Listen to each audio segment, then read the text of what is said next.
You wake up shortly before dawn and hear something in your garden. A peek out of your window reveals something odd.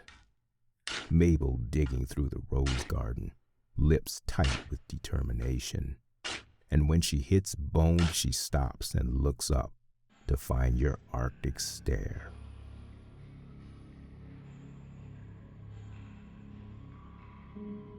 Welcome to Lunchtime Frights. I'm Copper, your executive chef, serving up tales of terror every week. On today's menu, we begin with a question. Do you have any secrets? I mean dark secrets. Secrets of savage, sinister behavior that you want hidden from the watchful eyes of friends, family, and neighbors. Where do you hide your secrets? In the faraway caverns of your mind? Or in your backyard? Today's tale features someone whose life could have been simplified if only they'd found a better hiding place. Enjoy. Your new home looks wonderful. A cozy rustic A-frame with a steep triangular roof, a pool, and a backyard of impeccably green grass that seems to stretch to the cloudless sky above. But something feels off. Something tells you there is trouble ahead. Maybe it's Mabel. Your new neighbor greets you with the wide grin of a toddler, her eyes warm as a bonfire as she asks about your family, your wife, your pets. And when you tell her you're single, living in that 2-story home all alone, she gives you a strange look, eyes dancing with suspicion. You could explain things, tell her the whole story, but that doesn't always go well. You tried it with the Swensons across the street, and things are still awkward months after moving in. It's not like you did anything wrong. I mean, you were acquitted on all charges: kidnapping, homicide, insurance fraud. But the Swensons still give you a leery glance when they see you. So, she just disappeared? Without a trace? I mean, who would have wanted to harm her? Nobody knows, you answer. The words sound more ominous than you intended them to, and his ghostly white face falls into a stillness that suggests you won't be invited to many neighborhood cookouts.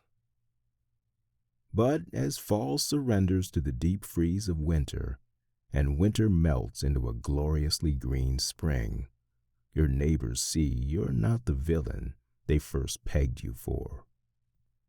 As far as your neighbors are concerned, you're that nice guy living next door, a handsome friend whose life was steered into a brief, tragic detour when he spent a horrific 3 months under the grim suspicion of some overzealous prosecutors.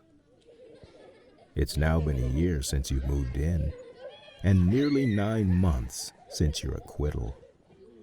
So what better way to celebrate your liberation from the law's wary eye than a cookout?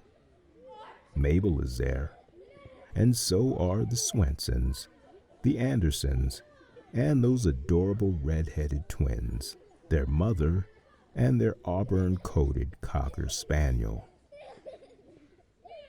A friendly game of chutes and ladders unfolds at the gazebo.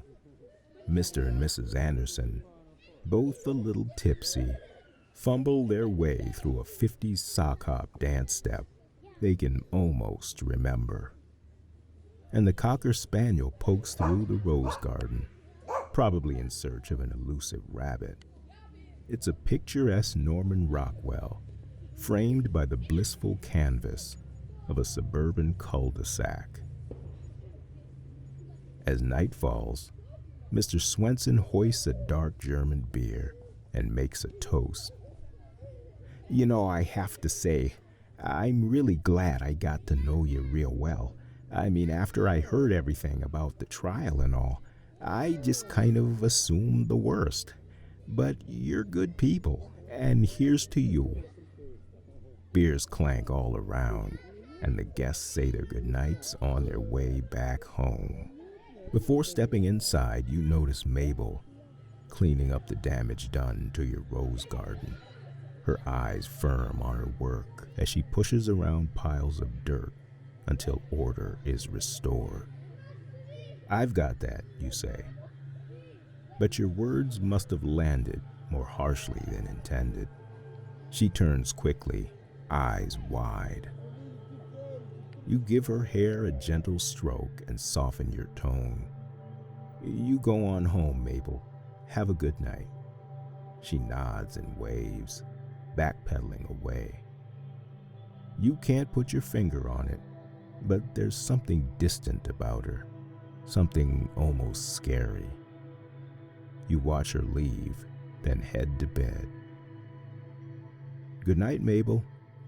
But your words find nothing but an echo in the empty sky. She's gone before you can wave back. Nighttime feels better until the dream begins. That same dream that's been haunting you. You and your wife moving into a new home, starting a new life. Brand new car, just right for a couple starting a new family. At the trial, there were so many questions about the life insurance policy. But why? Nothing unusual about being prepared for the future, and certainly nothing wrong with it. All those questions about your friends, your co-workers, your flaws, your bad habits, but none about hers. Your wife was no angel. She had habits that were hard to endure, hard to forgive. Maybe she was playing with fire all along. As usual, the dream ends with your wife setting the table, that smug grin that just dared you to ask questions about where she was all day, like she doesn't know a thing. And then things go black. That is all you remember. You wake up shortly before dawn and hear something in your garden. A peek out of your window reveals something odd. Mabel digging through the rose garden, lips tight with determination. And when she hits bone, she stops and looks up to find your arctic stare. You laugh a little, then get back to bed, or at least after you finish a little task. It's still dark when you wake up, and that's good, because you don't want any watchful eyes on you when you bury a second body in the rose garden. As you patch things up, smoothing out the piles of dirt and making sure the roses are properly spaced, you remember a little, but not much. You were told that that's how somnambulism works. People wake up just another day, unaware of what they'd done while sleepwalking, however horrific. It doesn't take long for the neighborhood rumor mill to start churning, but you can handle that. You know how to charm them. When you see Mr. Anderson shuffle back from his mailbox, you ask if he's heard anything about Mabel. He hasn't, but figures at her age, she may have just wandered off into the night. You nod in agreement. Kind of sad, but these things happen. And the question comes back to you. What do you think happened? Nobody knows.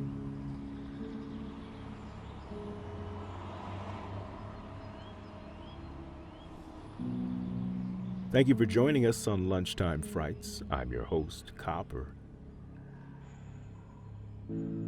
If you enjoyed today's serving, remember to leave a generous tip for your server in the form of likes, comments, or subscribes. And remember, we'll catch you next week. So you better run fast.